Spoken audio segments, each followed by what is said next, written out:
kehilangan kemampuan untuk membedakan antara yang baik, yang buruk, yang manfaat dan sia-sia, yang penting dan tidak penting, yang halal dan tidak halal.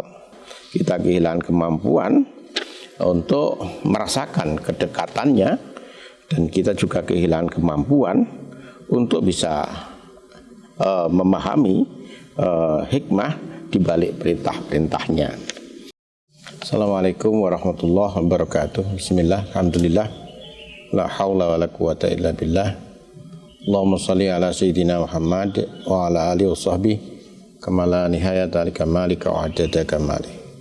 Santri, wali santri, pemirsa juga subscriber,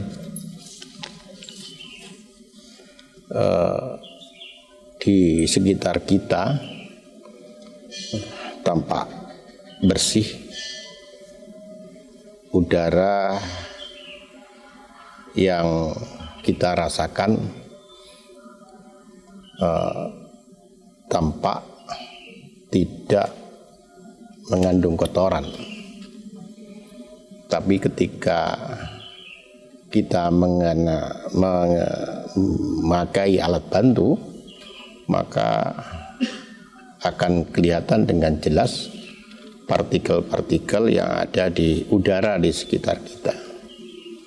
Dan kotoran-kotoran lembut dan kecil itu masuk di dalam tubuh kita melalui hidung, melalui mulut, juga melalui mata dan telinga. Beruntung Allah menyiapkan semacam filter sehingga tidak selalu kotoran yang ada di udara masuk di dalam tubuh kita. Tapi pasti masih ada kotoran-kotoran yang karena demikian banyaknya harus masuk di dalam tubuh kita dan kemudian menimbulkan beragam penyakit. Oleh karena itu, kesadaran tentang lingkungan ini sangat penting.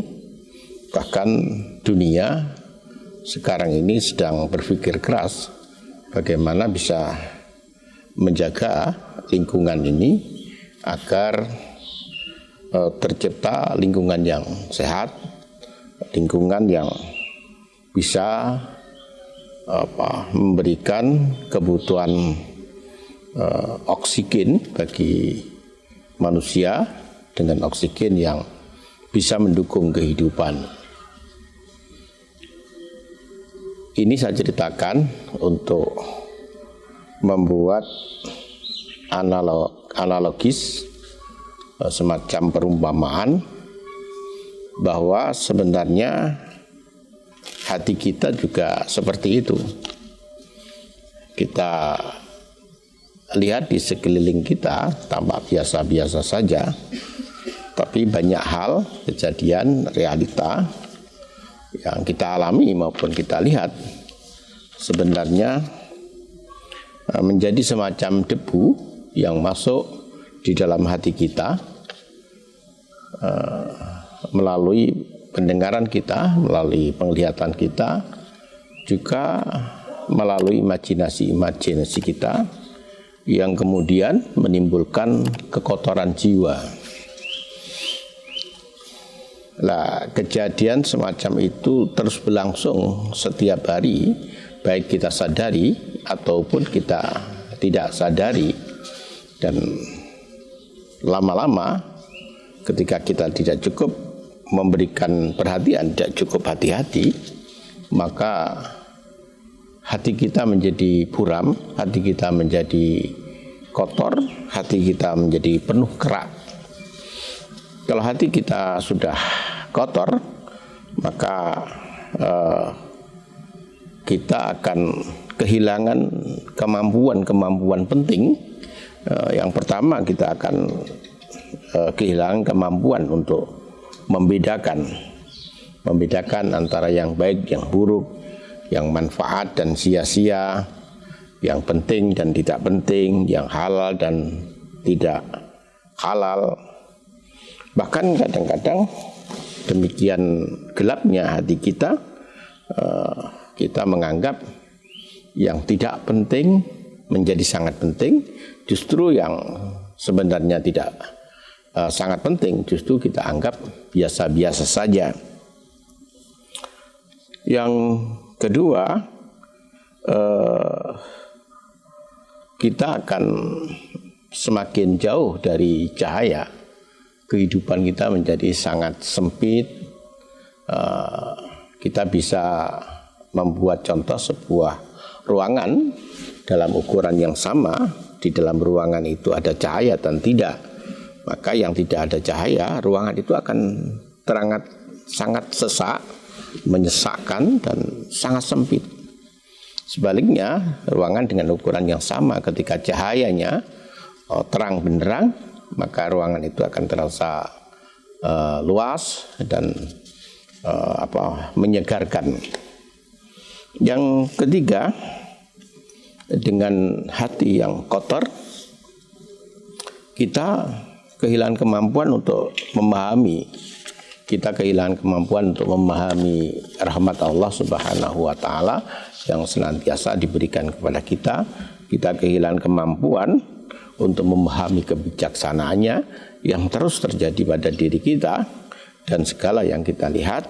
Kita kehilangan kemampuan untuk merasakan kedekatannya, dan kita juga kehilangan kemampuan untuk bisa memahami hikmah di balik perintah-perintahnya, sehingga kita menjadi abai terhadap perintah-perintahnya, meremehkan terhadap larangan-larangannya.